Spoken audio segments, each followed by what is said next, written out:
Welcome to this week's episode of Coffee with the Journalist, brought to you by OnePitch. The guests on our show include some of the most notable journalists who write about topics including technology, lifestyle and culture, health, science, consumer products, business news, and beauty and wellness. We discuss the type of stories they cover, their thoughts on exclusives and embargoes, their favorite pitches, and how they connect with sources. Head to onepitch.co and look for the video page to learn more about our new video series featuring journalists from the show. Today on Coffee with the Journalist, we're joined by Jacob Roach, a senior staff writer from Digital Trends. Jacob covers gaming and computing devices for the publication. During the episode, Jacob talks about his preference for working with familiar sources, shares an example of a real pitch subject line that caught his attention, how you can best reach him to work together, and more. Let's hear from Jacob now. Welcome, everyone. This is Coffee with the Journalist. I'm Beck Bamberger here with you live, not really live, but live with Jacob, who I'll introduce in just a second. I have an agency named BAM that works with all venture-backed technology companies, and we pitch a lot of media and work with a lot of media. So a few years ago, I created this thing called OnePitch, which is why you're listening to this podcast, to help you get better relationships and pitches to the right journalists. That's why we made OnePitch, and that's why we made this show, to really know our great journalist friends whom we have to work with, and we want to know how better to work with them.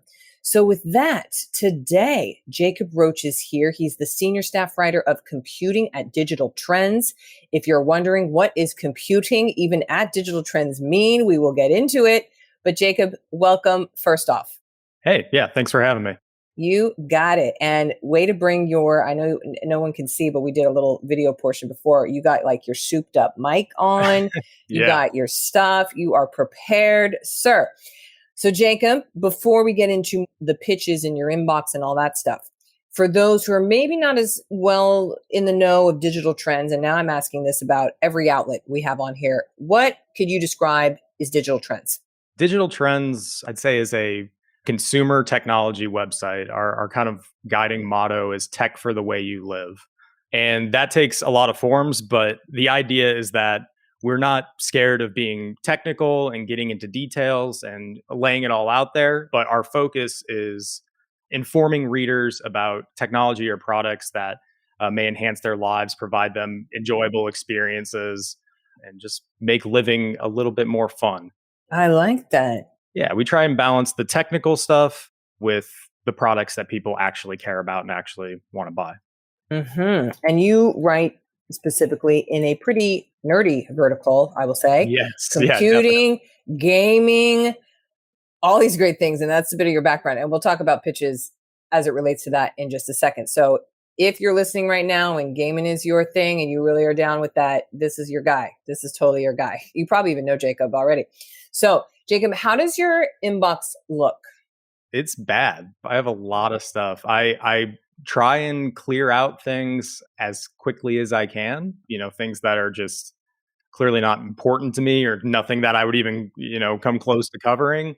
But I have a lot of stuff that, are either stories in progress or things I need to follow up on that needs further communication. So there's a lot.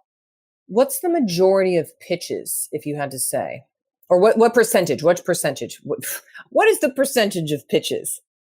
Percentage of pitches in my inbox, I'd say probably 40 to 50% of my inbox is pitches after I go through everything. In noting which pitches you open, how do you go about deciding that? Do you slay the subject lines? You just like, okay, that's a shitty subject line, bye-bye? Or do you open every pitch? Do you file? I technically open everything because I'm just, scrolling down through Outlook, but there are a lot of keywords that I can pick up on if something is worth pursuing or not.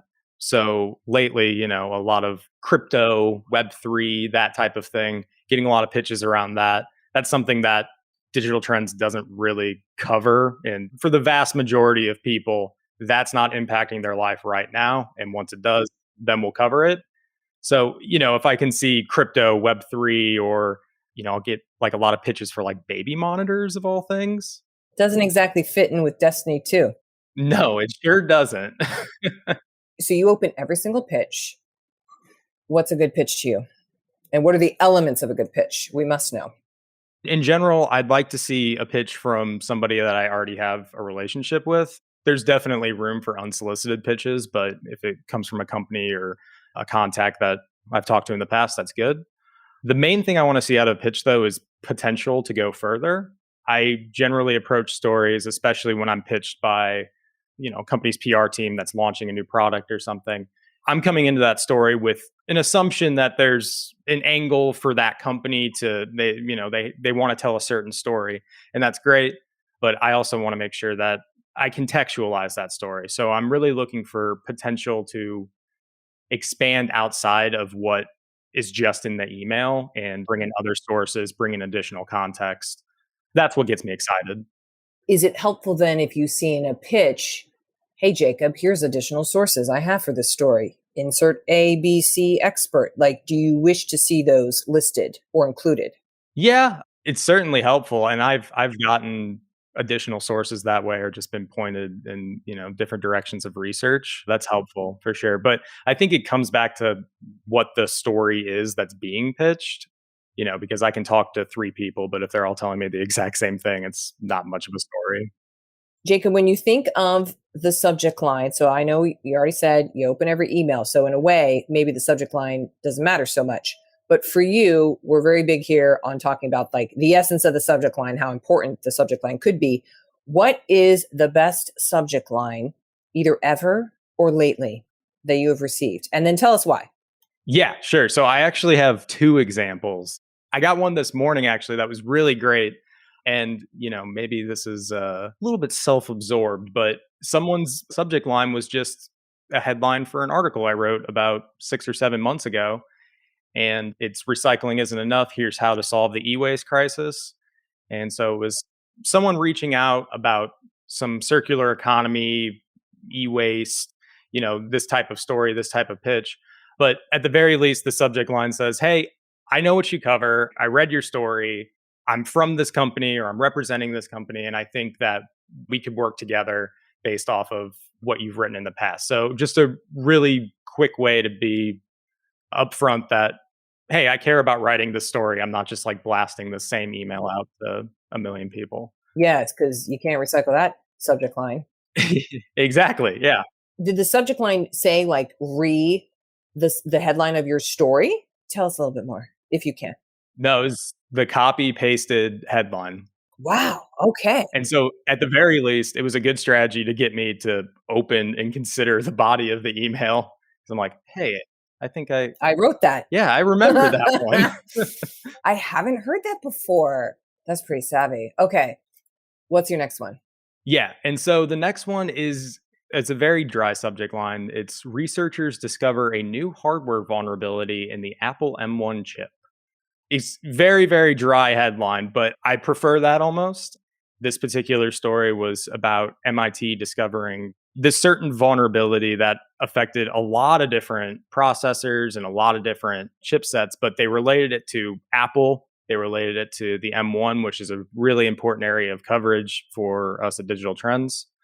So yeah, I think that the kind of 2 elements are that it just gave me the news. It didn't try and make a USB dock sound like it's revolutionizing the world. It's just the straight news. And it's closely related to the topics that we cover and something that our readers really care about. Ooh, we always love great examples of the subject lines that work and get you excited. So that's good.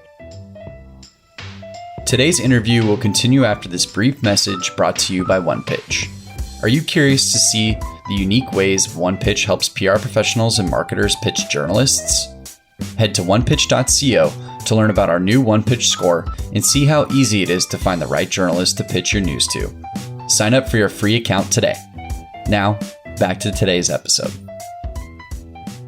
Jacob, looking at your stuff, and I've poked around, I've read a few things, but do you ever take exclusives or embargoes? So yeah, we take embargoes all the time for news and reviews. It's important for Digital Trends. I think over the past couple of years or so, we've been less inclined to take every embargo. Generally, when we're receiving something under embargo, I'm assuming that everybody else that writes in the same vertical that we do, they all have that exact same embargo, and we're all going to be publishing the same story at that time. And so if there's a way to take that embargo outside of a press release or outside of a product review and provide additional commentary or maybe publish after embargo and do additional testing, that's more enticing. Exclusives are a little bit different. Exclusives are great if the product itself is already interesting. So just because something is exclusive doesn't mean that we'll take it. But if it's a cool new monitor, right, that has a crazy piece of technology or it does something a little bit different than a lot of other monitors do, that's an exclusive we want to see. Do you want to see exclusive, the word, in the headline or in the subject line? No. Oh, you don't need that. Okay. Yeah, I don't think so. I think the vast majority of time when I see exclusive at the front of a subject line, it's, for a baby monitor. Oh, that's not good. That's really not good. God, I don't even know, like, exclusive, launch a baby monitor that'll let you know when your baby burps. I don't know. Like, what's the exclusive of this? I don't know if I actually have gotten an exclusive on a baby monitor, but it's exclusive and stuff that we just don't cover. Now, hopefully, because of this show and this recording, Jacob, you never will. Let's hope that happens. Fingers crossed. Yeah. Fingers crossed. Okay. Jacob, you mentioned earlier that, I like to see pitches from people I know, people I've worked with. How do people go about making a relationship with you? Just send me an email. That's separate from a pitch. Send me an email or give me a call. I'm available most times during the day. And so someone reaching out and just asking like, hey, this is what I cover, this is what I represent, or these are the stories that I want to run. How can we work together? I'm always willing to have those conversations. And you said phone call, old school phone call. How do people call you? Yeah, I'm on the phone all the time. Okay. And so you welcome that. Yeah. Okay. How does one get your phone number? Through my email signature. There you go. So you got to get the right back first. Okay. Noted for everybody. So no, there's never been a time on this entire show of all the recordings that someone's like, yeah, call me at 6. What? No. Yeah. So, no, I'm not going to do that. Yeah, no. Okay. Very smart. This show is getting bigger and bigger. Jacob, let's do a little fill in the blank here. So I have some phrases and then you can fill it in. Are you ready? Yeah. Okay. My favorite sources always. My favorite sources always talk to me candidly. Okay. Mm-hmm. You'll never get a response from me if you pitch me on something that is not related to technology or consumer technology. Mm-hmm. You can follow up with me if you can follow up with me if the last condition was satisfied. Yeah. And I haven't gotten back to you within a week. Okay. Oh, a week. Okay, that's pretty good. The appropriate amount of lead time for a story is? I'd say 2 weeks at minimum. Okay. My favorite stories to write are? My favorite stories to write are ones that have further potential, where I can continue to drill into that topic for as long as I want or the story demands. Ooh, okay. So you want something that can go on and get follow-up and follow-up. Ooh, interesting. I thought you were going to say, everything about Fortnite. That's my jam. That's all I want to talk about, which maybe falls into the category. Just saying. Yeah. No, probably not. Maybe. Okay. Now, I'm very excited about this part, Jacob, because I have my suspicions of what you may read, which could be really cool sci-fi, but I don't know. You tell me. What are you reading, listening to, watching? We'll take, HBO, podcasts, audibles. You got anything? Sure. So I listen to a lot of gaming podcasts. What's your favorite? Do you have one? Oh, yeah. I listen to Kind of Funny Games a lot. They have several different games. Yeah. Okay. Not familiar myself, but okay, good.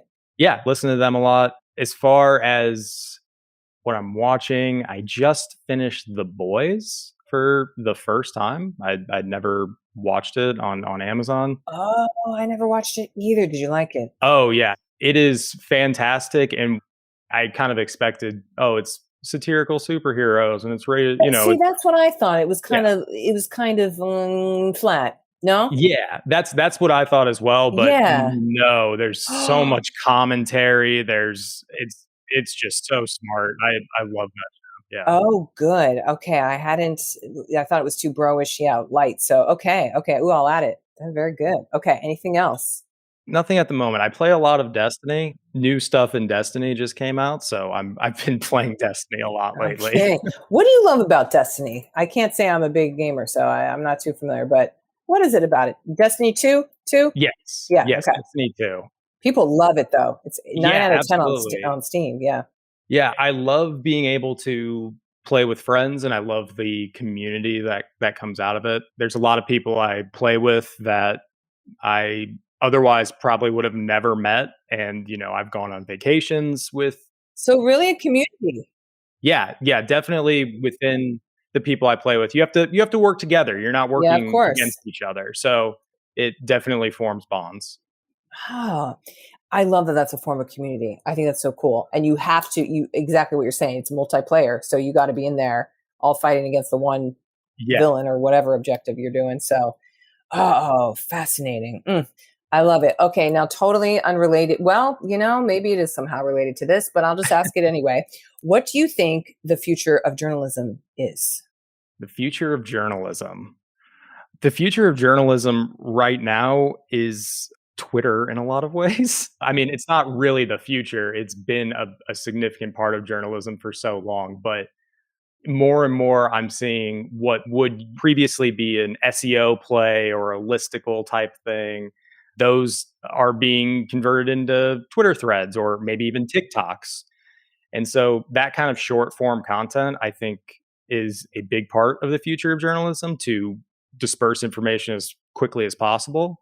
And then I think there's something on the other end as well. I think there's more of a deep dive technical view of journalism. If you can, there's outlets or YouTube channel plus written. They do a little bit of both, but like Digital Foundry covers graphics in video games and performance in video games, which is such a nuanced. It's such a specific thing, but they have a lot of depth there, and they have a big community that they've grown out of that. And so I think journalism pushes out of the middle, and you have really short form stuff that gets people interested in a lot of different topics. And then you have that more specialized, more niche coverage that can really go in depth and still amass a wide audience. See, that's, I think, the niche, the focus, going deep into certain topics. And I have to say, like, Digital Trends does go deep in a lot of these things, like nerd, hardcore level. That is what certain audiences are going to want. And there's definitely a demand for that. So I'm optimistic for that niching, that focus.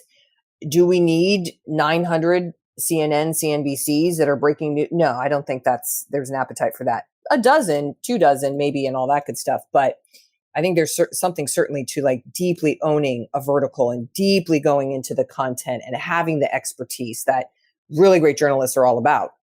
Yeah, 100%. I think that the function of journalism several decades ago was to just disperse information. Yes. To make sure that everybody knew information. But now that is not a problem. It hasn't been a problem for quite a while. Mm-hmm. And so, the more original commentary, context, all of that, I think is really important. Very true. Well, Jacob, thank you so much for being on here today. It has been a joy. It's been so great. You know what? Frankly, I'm not going to see you on Destiny 2. I'm just going to let you know right now. You're not going to see me up in there. But I do love gaming as a thing. I look over there and go like, oh, that's rad. I love that people are playing and have a good time. And I love that you open every email. So I think that's good for every publicist listening and to know. But make sure you don't send baby monitors. No baby monitors. That's right. Please, everybody. Thank you so much, Jacob. Jacob from Digital Trends. Talk to you soon. Hopefully you'll get his phone number eventually. All right. Thank you. Thanks, Jacob. Thanks for listening to this week's episode of Coffee with the Journalist featuring Jacob Roach from Digital Trends. Make sure to subscribe for new episode updates on Spotify, Apple Podcasts, Google Podcasts, and anywhere else you listen to podcasts. And if you have a moment, please leave us a review on Apple Podcasts to share your thoughts about the show and today's guest. To learn more about the latest tools on OnePitch and to subscribe to our weekly podcast newsletter, head to our website at onepitch.co. We'll see you all next week with even more insights about the journalists you want to learn more about. Until then, start great stories.